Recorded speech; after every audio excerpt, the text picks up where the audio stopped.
24x7 news Bengal আপনারা দেখছেন। আর 24শে August এর মধ্যে আমি এসে পৌঁছেছি বেরিনন্দন স্ট্রিট, কলকাতার শ্রী শ্রী রামেশ্বরধাম শিব মন্দির প্রাঙ্গণ, যেখানে অনুষ্ঠিত হচ্ছে শিবের মহারুদ্র অভিষেক ও তার সাথে মহাপ্রসাদ বিতরণের এক বিশেষ কর্মসূচি। আসুন দেখে নিই এই অনুষ্ঠানেরই কিছু মুহূর্ত।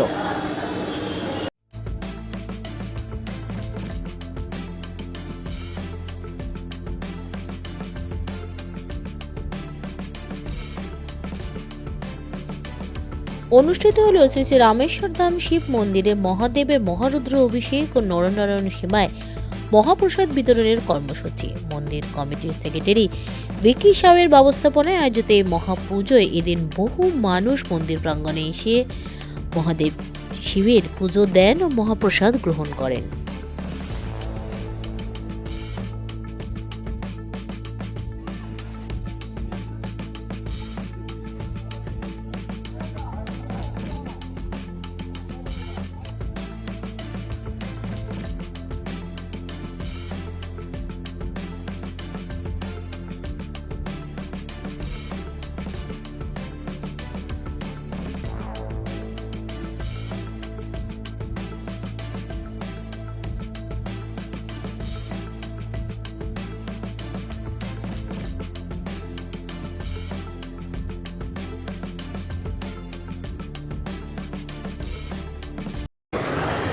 आज विकी साहु जी हमारे भवानीपुर साहू समाज के कार्यकारिणी अध्यक्ष एवं नीति संघों एवं नवरत्नों संघों का परिचालना करते हैं और हमेशा हर साल के भांति इस साल भी रुद्राभिषेक एवं भोग वितरण कर रहे हैं। ये हमारे लिए बहुत खुशी की बात है। भगवान से, मैं भोले बाबा से मेरा यही प्रार्थना है कि हमारा विकी साहु जी का सारा दुख दूर करें और बहुत आगे जाएं और पूरे इस इलाका अंचल में पूरा नाम कमाएं।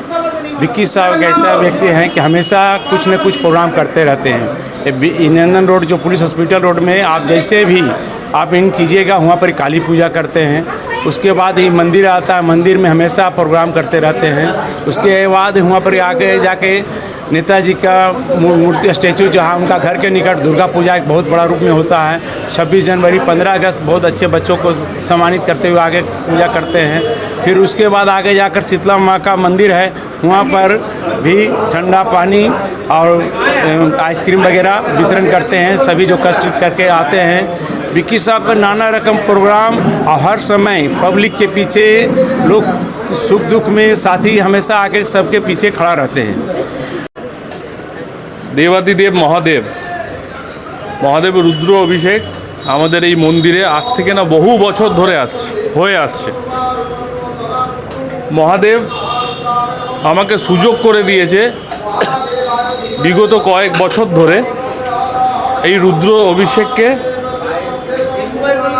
পরিচালনা করা এবং সুষ্ঠুভাবে যে রুদ্র অভিষেক এলাকার পল্লীবাসীদের, পাড়া প্রতিবেশীদের যে সুস্থভাবে নিয়ে করার সুযোগ স্বয়ং মহাদেব আমাকে করে দিয়েছে। এই সুযোগ কিন্তু সবাই পায় না। এই সুযোগ, এই অভিষেক যে হয় আমার নেতৃত্বে এবং মন্দির পুজো কমিটির নেতৃত্বে, এটা করে আমি খুবই আনন্দিত হই এবং খুবই খুশি হই।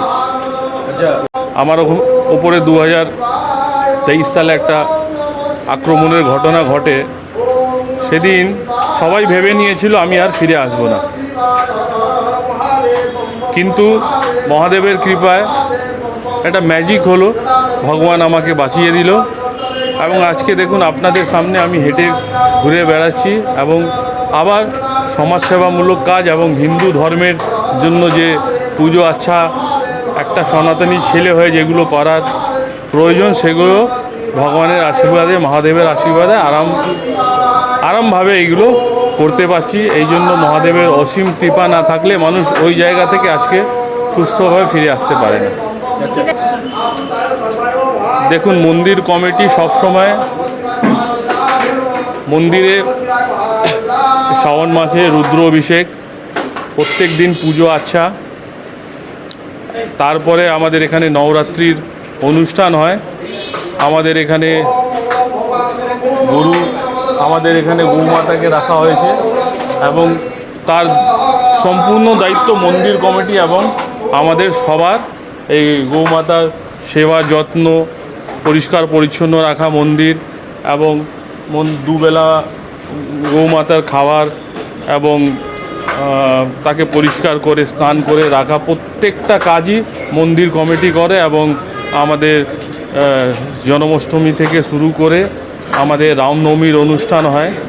রামনবমীতে বিশেষ একটা অনুষ্ঠান হয়। আমাদের এই মন্দিরে যে ধ্বজা রয়েছে, আজ থেকে না বহু বছর ধরে এই রামনবমীর দিনেই আমাদের মন্দিরের ধ্বজাটা পাল্টানো হয়। আর এই সুযোগ ভগবান আমাকে কয়েক বছর দিয়েছেন, আমার হাত থেকেই রামনবমীর এই ধ্বজাটা চেঞ্জ করা হয়।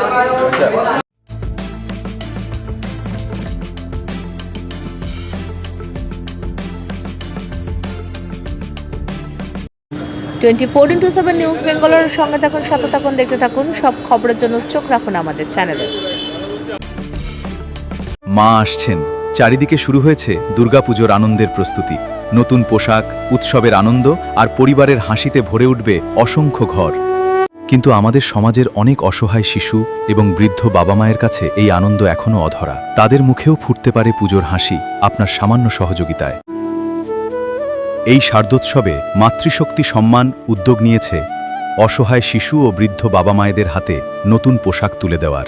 আপনিও আপনার সামান্য অংশ বাঁচিয়ে একটি শিশু অথবা একজন বৃদ্ধ বাবা মায়ের নতুন জামার দায়িত্ব নিন। আপনার ছোট্ট সহযোগিতাই কারো জীবনের সবচেয়ে আনন্দের পুজো উপহার হয়ে উঠতে পারে। আসুন সবাই মিলে ভাগ করে নিই পুজোর খুশি। বাড়িয়ে দিন সাহায্যের হাত।